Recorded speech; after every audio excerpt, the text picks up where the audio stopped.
hablar en esta tarde sobre el tema que he titulado El que dice. ¿Y por qué, pastora? ¿Por qué hemos puesto ese nombre a este título? Porque muchas veces decimos cosas que no están en la palabra de Dios.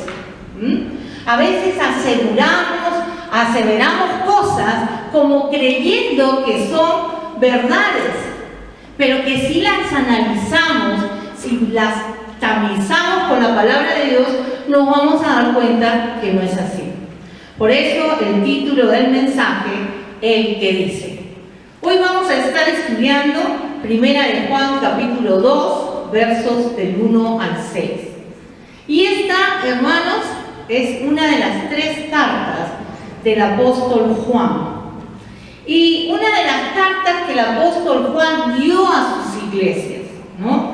Él quería hablar a las iglesias que estaban ubicadas en Éfeso, estaban en la zona de más o menos Asia Menor.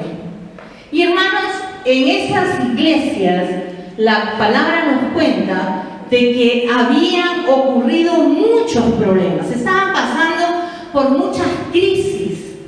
Y en medio de esas crisis había gente que se había levantado diciendo que Jesucristo no era el Señor. Y que ellos tenían pues una nueva revelación a todo lo que Jesús había enseñado. Entonces, esto ocasionó de que haya una división entre las iglesias. Y aún así, que comiencen a haber rechazo y odio entre los hermanos. ¿Por qué? Porque ellos estaban negando la existencia de Dios. Y hermanos, así comienza Juan a enseñarnos y a hablarnos hasta el día de hoy, porque esa carta es para nosotros. Y él comienza a enseñarnos cómo tratar con aquellos mentirosos, por decirlo así, con aquellas mentiras que estaban dando estos falsos maestros. Y obviamente eran falsos cristianos. Hemos visto en la primera carta del apóstol Juan, que nos predicó la pastora Carolina el domingo pasado, que Dios había circulado estas cartas para enseñarnos quién verdaderamente era Dios y cómo era Dios. Juan escribe esta palabra, hermanos, para enseñarnos qué es lo que Jesús está enseñando, qué es lo que realmente era su mensaje, un mensaje de vida, porque Dios es palabra de vida. Entonces Juan estaba recordando a la iglesia que Dios es palabra de vida. Junto con los apóstoles, el apóstol Juan había recibido el mensaje que Jesús había dado desde un principio, ¿no? Mensaje que ellos habían recibido. Entonces, de tal manera que Juan quiere recordarles quién era Jesús y cuál era el mensaje que Jesús traía a las iglesias. Hermanos, el domingo pasado escuchamos a la pastora Carolina que el mensaje que Jesús enseñaba es que Dios es luz y Dios es amor. Es el mensaje de la palabra de Dios, ¿no? Entonces, así que Juan también dice a aquellos creyentes que ese era el mensaje de Jesús. Ahora, el que tiene ese mensaje, el que acepte ese mensaje, hermanos, tiene comunión con el Padre, ¿no? Si tú aceptas ese mensaje de Dios, ese mensaje de Jesús, tienes comunión con el Padre, tienes comunión con el Hijo. Por lo tanto, van a participar de la misma vida de Jesús. Si vamos a Primera de Juan 1:6, el Señor nos va a hablar ahí. Primera de Juan 1:6.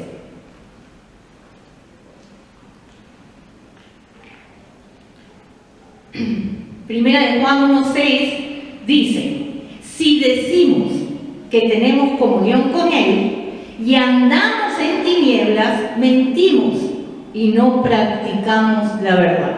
Si decimos. Hay cosas que decimos, pero que no están verdaderamente en la verdad. Y este significa, hermanos, que Dios nos está enseñando que hay pecado en nosotros, porque todos somos pecadores, pero también reconocer que tenemos un Dios grande, un Dios de verdad, un Dios que perdona, un Dios que está dispuesto a transformarnos. El perdón, entonces, hermanos, es la base para la relación, primeramente con Dios y después con la iglesia, con mi esposa, con mi esposo, con mis amigos. Es la base, el perdón y el amor. Entonces, tenemos que saber que todo hijo de Dios tiene que aprender a perdonar por amor a Él. Vamos ahora al capítulo 2, verso 1 al 6. Y lo primero que veo que Juan nos quiere enseñar aquí es la comunión y el problema del pecado. El propósito de Juan, hermanos, es escribir esta carta para darnos un mensaje. Y dice ahí en 1 Juan 2:1, en la parte primera A, hijitos míos. Miren qué amoroso. Estas cosas os escribo para que no pequéis. Hermanos, Juan nos está diciendo, yo te escribo esto para que no peques. ¿Hay pecado en el hombre? Sí, hay pecado en el hombre. Pero Dios nos está diciendo a través de Juan que Él lo que desea es que no pequemos. Si vamos al 1 Juan 1:8, dice, si decimos, otra vez, que no tenemos pecado, nos engañamos a nosotros mismos y la verdad no está en nosotros. Este es un hecho en la vida de todo cristiano. Nadie puede decir que no tiene pecado. A ver, levante la mano el que no tiene pecado. Ya está en el cielo, ¿no? Todos somos pecadores, dice la palabra de Dios, por cuanto todos pecaron, ¿no? Estamos destituidos de la gloria de Dios. Entonces, todo hijo de Dios no puede decir, y todo hombre o mujer no puede decir que no está en pecado. Pero si nosotros vamos a 1 Juan 1:9, miren lo que el Señor nos dice, miren qué amoroso que es Dios. Si confesamos nuestros pecados, Él es fiel y justo para perdonar nuestros pecados y limpiarnos de toda maldad. Es cierto, hay pecado en el corazón del hombre, pero Dios está dispuesto a perdonarnos. Y Juan nos está dejando en claro que nosotros tenemos que preocuparnos por ese pecado. ¿Para qué? Como dice la palabra, para que no peques. Para que no peques. Hay perdón en Cristo. Si nosotros, bueno ya pastora, caí en pecado, cometí un error, pequé, pero tenemos un recurso en Jesucristo, porque Él es fiel y justo, dice, para perdonar nuestros pecados. Yo recuerdo hace muchos años, cuando yo me convertí, y era débil, como todos somos débiles, y cometí un pecado. Y un pecado que hasta ahora, hasta el día de hoy, recuerdo cómo yo lloré delante de Dios por haber pecado. Y le dije, Señor, nunca más voy a caer en ese pecado.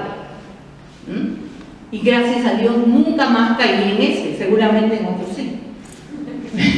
Porque soy hombre, no soy perfecta. Entonces, Dios quiere que nosotros nos preocupemos para que no pequemos, para que no caigamos en pecado, pero que sepamos que nosotros tenemos a Jesucristo, que Él nos libra, nos limpia de toda maldad. Si nosotros vamos a su presencia, si nosotros nos arrepentimos, si nosotros sentimos dolor, como sentí yo esa vez, un dolor profundo por haber lastimado el corazón de Dios, primeramente, no por haber lastimado el corazón de la persona que está a mi lado, sino primero el corazón de Dios, porque cada que pecamos, a quien lastimamos primero es a Él, al Señor. Entonces, si nosotros le pedimos perdón, Él es fiel y justo para perdonarnos. La razón en esta carta, Juan nos está diciendo, para que no peques, para que no peques. Juan, hermanos, ha reprendido la idea de que podemos llegar a ser perfectos. Hay personas que creen que no se equivocan, hay personas que creen que tienen la razón, hay personas que creen que nunca van a fallar. Eso es una gran mentira. Entonces, tenemos que tener en claro que si nosotros pecamos, es porque nosotros lo hemos consentido. Porque Dios no hace pecar a nadie. Dios no hace pecar a nadie. Entonces la palabra nos vuelve a decir, para que no peques. Hijito mío, para que no peques. Y ese es el deseo del corazón de Dios para todos sus hijos, para todo cristiano. Y si el pecado ya, hermanos, se hace inevitable, ya no te diste cuenta que caíste en pecado, yo te aseguro que cuando vas a comunión con Dios, el Señor te va a decir, mira, lo que hiciste no está bien. Entonces te va a dar la oportunidad para ir y pedir perdón, primero a Dios y después a la persona que ofendiste. Porque Dios no se va a quedar callado, siempre te va a mostrar cuando tú estás en pecado. Entonces, si tú pecas conscientemente, tengo que saber que tengo un recurso en Cristo. En Jesucristo podemos vencer el pecado. Por eso la palabra dice que el fruto es dominio propio. Y el dominio propio me va a ayudar a no pecar. Dos no pelean cuando uno no quiere, ¿cierto? Entonces, recordemos que el pecado, hermanos, rompe toda comunión con Dios. Es decir, cuando tú estás en pecado conscientemente, Dios pone una barrera entre tú y Dios. Yo conocí a alguien que me decía, no, pastora, pero yo tengo una comunión con Dios a pesar de mi pecado. Tú tendrás comunión con Dios, pero Dios contigo no, porque Dios aborrece el pecado. Él no puede estar donde está el pecado. Y sí es cierto que nosotros tenemos debilidades, pero las debilidades están en nuestra carne. Esa carne que en algún momento Dios va a limpiarla cuando Cristo venga. Porque no vamos a ser libres del pecado hasta que Cristo venga. Allí vamos a tener la victoria. Y Dios promete que esa carne, hermanos, va a ser perfeccionada cuando Él venga, cuando Jesucristo esté aquí. Ahora, hay una ayuda para el pecador y hay una restauración de esa comunión rota. Si ha roto la comunión con Dios, Dios me va a ayudar a restaurar esa comunión. Primera de Juan 2, capítulo 2, verso 1, la parte segunda y 2.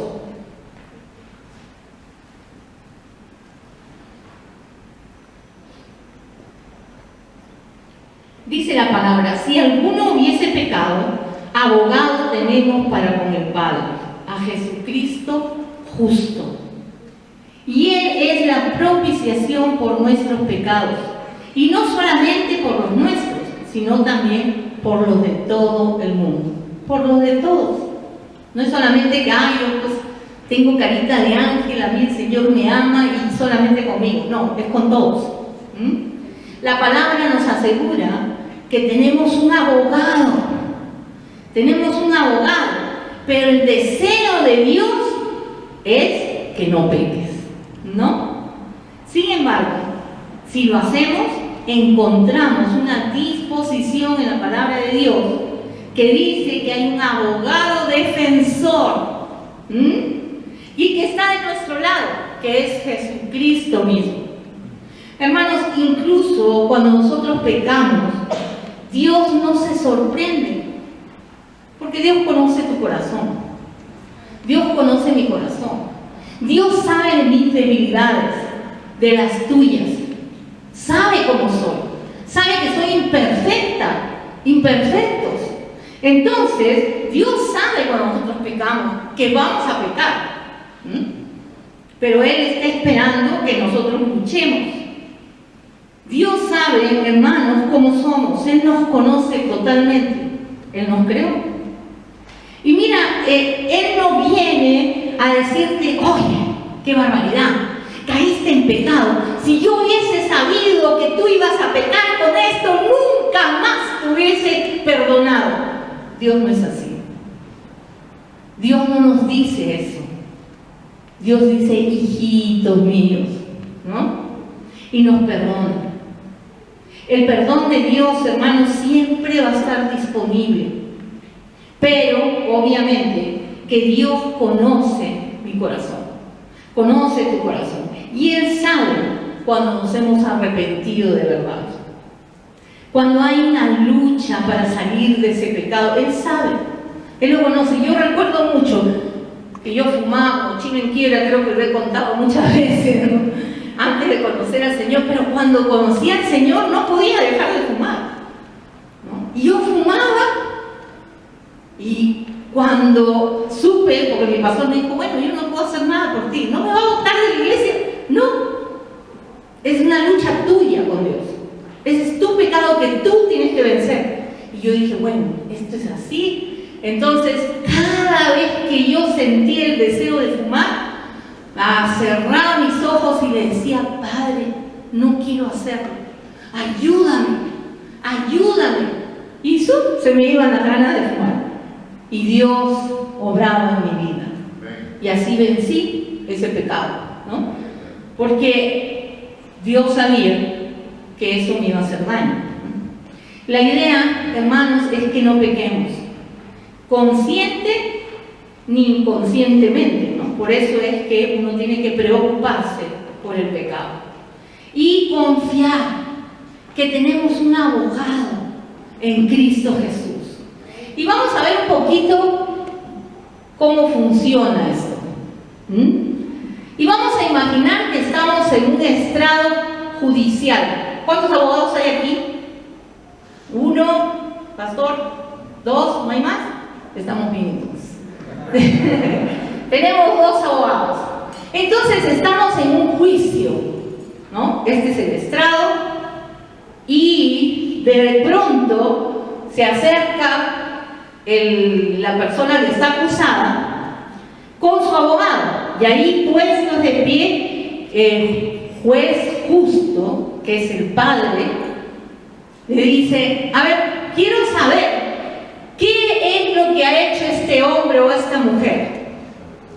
Y entonces se levanta el abogado defensor y le dice, todo lo que se le acusa, eso ha hecho. Y más todavía. Es mi abogado defensor, ¿no? Que es Jesucristo. Y entonces Dios, que es un Dios juez justo, dice, agarra su mazo y dice, bueno, como ha cometido ese pecado, ¿cuál es la sentencia? Y entonces mi abogado dice, la muerte, señoría, porque esa es la sentencia, ¿no? La muerte. Entonces, ahí tenemos al diablo mofándose, riéndose y señalándole, porque así trabaja el diablo. Cuando tú te equivocas, cuando tú pecas, el diablo es feliz y hace fiesta, ¿no? Y ahí está el enemigo riéndose, ¿no? Entonces Dios pregunta al Padre, el juez justo pregunta, ¿cuál es la pena que este hombre merece? Y le dice, Señor, la pena máxima. Pero Él está aquí puesto de pie juntamente conmigo para pedirte perdón y quiere corregir su camino. Entonces dice que el juez levanta el mazo y dice, se le condena la pena máxima. Esa es la sentencia. Pero de pronto corre nuestro abogado se acerca y le dice: señoría, por favor, quiero estar con usted, hablar con usted. Me acerco y se acerca y le dice: padre, yo pagué el precio por este hombre. Yo he pagado la culpa que él tenía que pagar, la he pagado yo. Y yo me pongo en su lugar. Entonces el juez levanta otra vez su mazo y dice: el castigo que es justo queda anulado porque mi hijo dio su vida por ti. Eso es lo que pasa, eso es lo que va a pasar cuando estemos en la presencia del Señor. Hermanos, Dios quiere que entendamos que Él nos ama. Que Él nos ama tanto que quiere darnos la oportunidad de un arrepentimiento, que quiere darnos la oportunidad de cambiar nuestras vidas. Y miren que estamos hablando a muchos acá creyentes. Por eso dice el que dice, porque muchas veces los hijos de Dios caemos en eso y justificamos nuestro pecado. Justificamos lo que hacemos y decimos: bueno, yo estoy bien. Y no es así. Nuestro pecado, hermanos, nos pone en contra de Dios. En contra de Dios. Rompe esa comunión con Dios. La rompe. Pero el amor de Dios es tan grande, hermanos, tan grande por nosotros, que Él nos perdona. A pesar de ser culpables y merecer la muerte, Jesús pagó el precio por ti y por mí. Hermanos, Jesús está completamente calificado para ser nuestro abogado. Porque Él no tiene pecado. Él nunca pecó. Y recibió el pecado de todos. Entonces, nosotros sabemos que hay un enemigo que constantemente nos va a estar señalando y acusando hasta que Cristo venga. La palabra dice en Apocalipsis 12:10. Vamos a buscar Apocalipsis 12:10.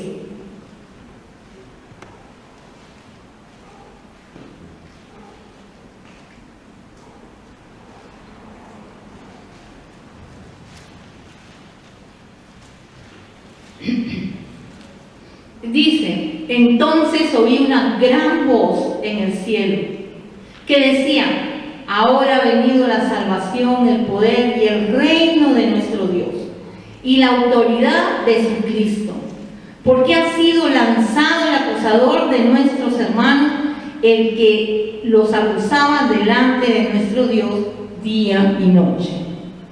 Así va a ser, encerrado. Ahora, hermanos, Jesús es la propiciación por nuestros pecados.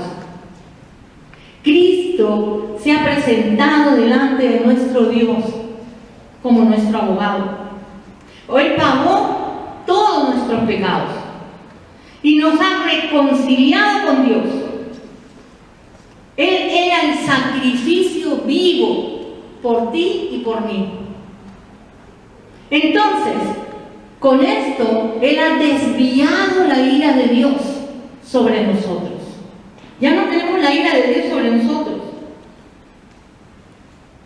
Para toda aquella persona que se arrepiente, para toda aquella persona que acude a Él, para toda aquella persona que le dice: Padre, no puedo, ayúdame.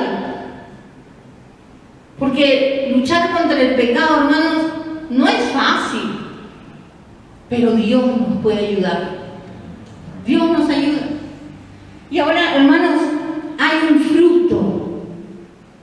Hay un fruto después de todo esto. Cuando ya el Señor nos ha salvado, cuando ya el Señor nos ha restaurado esa comunión. El fruto de tener una comunión con Dios. Primera de Juan 2:3-6.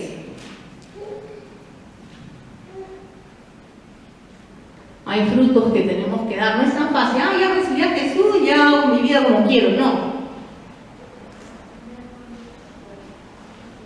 Primera de Juan 2, capítulo 2, versos 3 al 6. Dice, y en esto sabemos que nosotros le conocemos, si guardamos sus mandamientos. Otra vez, el que dice, yo le conozco, y no guarda sus mandamientos, el tal es mentiroso, y la verdad no está en él.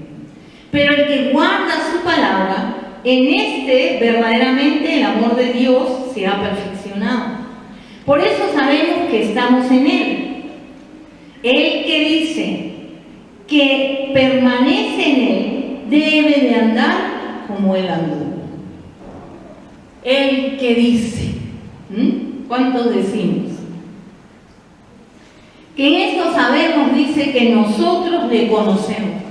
¿Tú dices que conoces a Cristo realmente? ¿Conoces al Señor? Y hermanos, la evidencia de que alguien conoce realmente a Dios es, a ver, ¿cuál es?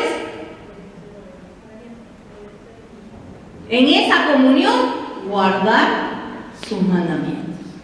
No, pastora, pero usted está equivocado, porque los mandamientos de Dios se dieron en el Antiguo Testamento. Pero Jesús dijo, yo no vine a abrogar la ley ni a cambiarla, sino a cumplirla, ¿no es cierto? Entonces, tengo que guardar sus mandamientos. Y guardar sus mandamientos es simplemente obedecerle amorosamente. Ese es el resultado de tener una comunión con Dios. Guardar sus mandamientos, tener una intimidad con Él. La palabra de Dios dice, no robarás. Pero yo voy a mi oficina y, ay, acá hay tantos vasos, no voy a llevar este. Y me lo llevo. Ya estoy robando. El que dice que eso no es pecado, eso es pecado. ¿No es cierto? Por eso es importante tamizar todo lo que voy a hacer, lo que voy a pensar, todas mis decisiones a través de la palabra. Señor, esto que voy a hacer es correcto delante de ti. Esto que voy a decidir es lo que tú quieres para mi vida, Señor. Y Dios te va a decir no, o te va a decir que sí.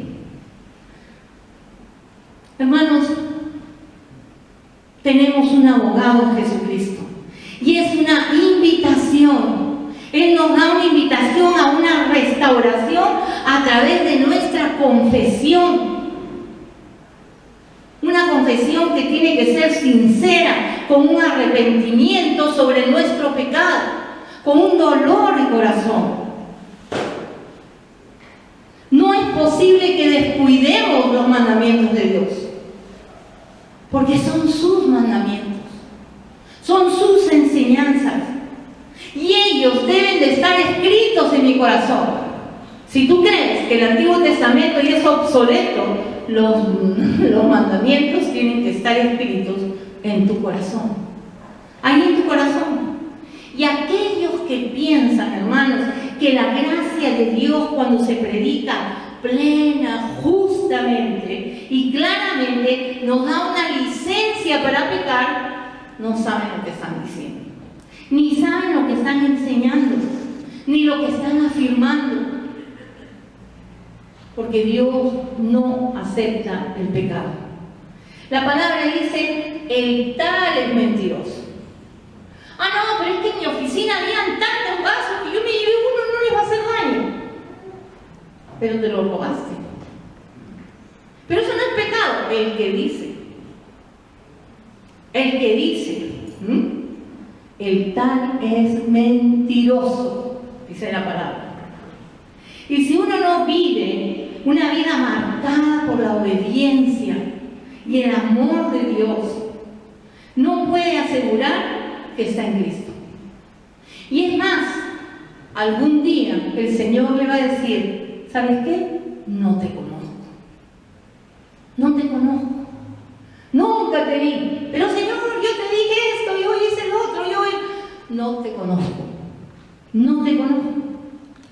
Una cosa, hermanos, es saber de Jesús, escuchar de los grandes hombres y mujeres de la Biblia, de todo lo que hicieron, escuchar de todo lo que Jesús había hecho, y otra cosa es conocerle a Jesús realmente como tu Salvador y tu Señor.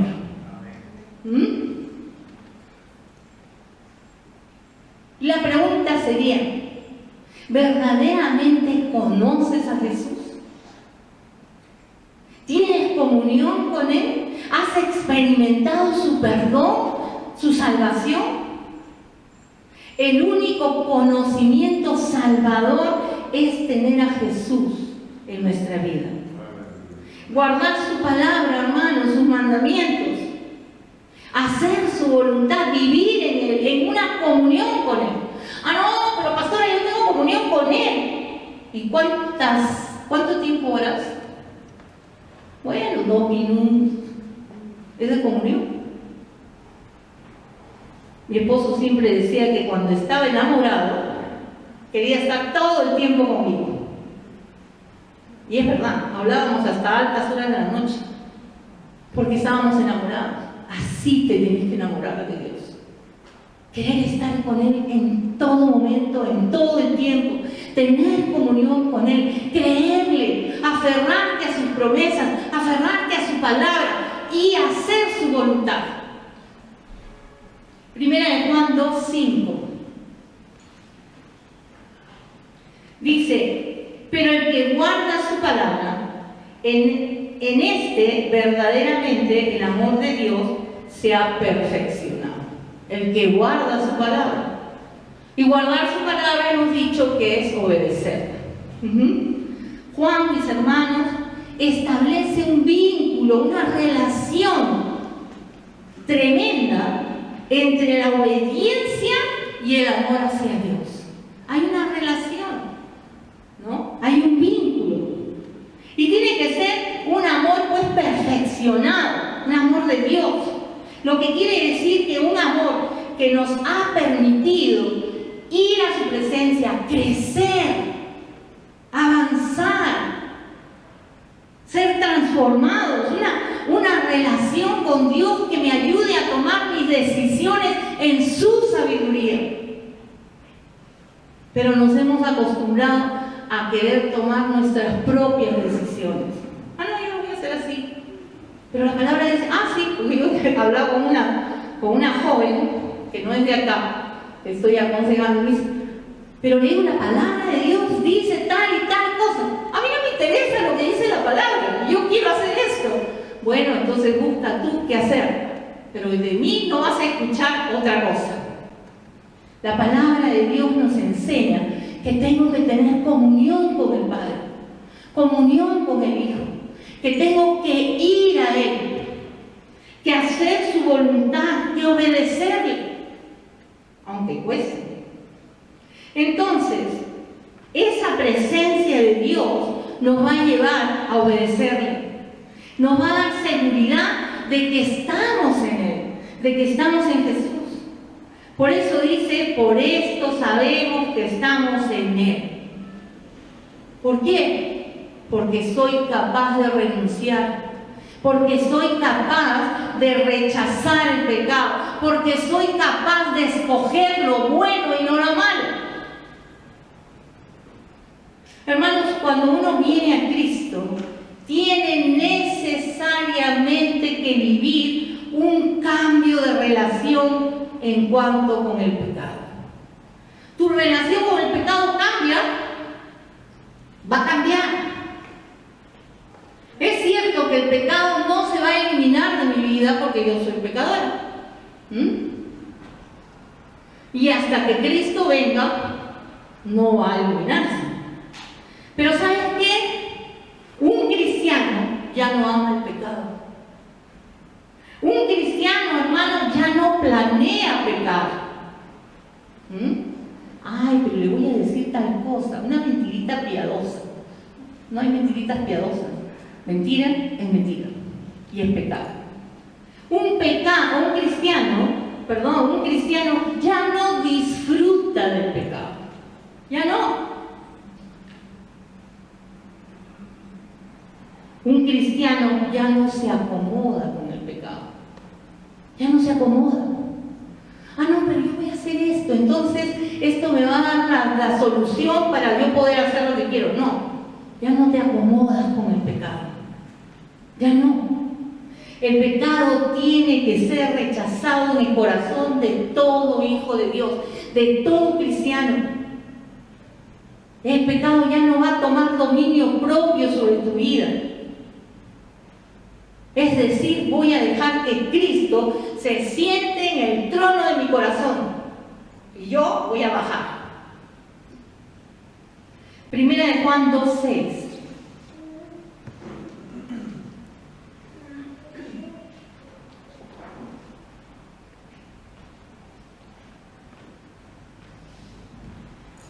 La palabra dice, otra vez, el que dice que permanece en él debe de andar, ¿cómo?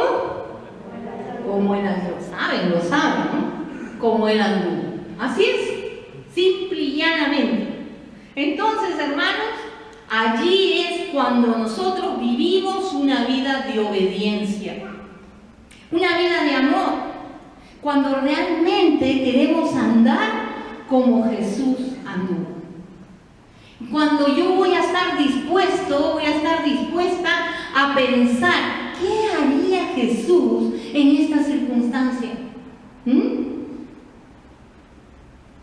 ¿Cómo reaccionaría Jesús al ver tanta injusticia? ¿Cómo Jesús tenía comunión con su Padre? Y voy a tratar de imitarlo. Es decir, debemos comenzar una nueva relación para pertenecer en Él, en Cristo. Andar como Él anduvo, hermanos, no es caminar como Jesús caminaba. Voy a caminar así caminaba Jesús, entonces yo camino igual. No. Andar como Él anduvo significa que voy a caminar como Él, cómo tuvo una relación con su Padre, cómo Él no pecaba, cómo Él era, cómo reaccionaba, qué es lo que Jesús pensaba, qué es lo que nos enseñaba, a dónde tengo que obedecerle. Y no me voy a justificar. El poder espiritual que fluyó en la vida de Jesús fue, hermanos, una vida fiel, disciplinada, una vida de comunión y de obediencia hacia su Padre. Y eso es lo que nosotros tenemos que hacer como hijos de Dios. El punto aquí, hermanos, es que el que conoce a Dios va a llevar una vida justa, una vida de obediencia, una vida de amor hacia sus semejantes. ¿Y quiénes son sus semejantes? Primero mi esposa, ¿no? Dice, ¿cómo es? Esto es un triángulo. Primero Dios, después mi esposa, después mis hijos. Después viene la iglesia, mis amigos y el resto de la gente. Tengo que tener una nueva relación con ellos. ¿Y qué? Dios así me va a dar dirección a mi vida. Vamos a saber hacia dónde vamos a ir, porque la palabra de Dios lo dice, que Él nos va a dar dirección. Pero tenemos que estar dispuestos a obedecer.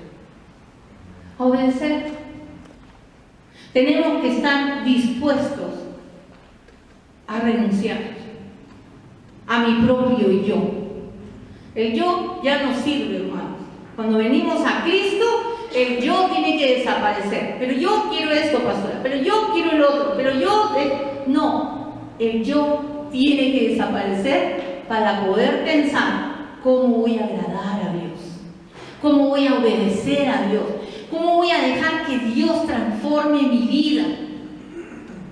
Y Él lo va a hacer.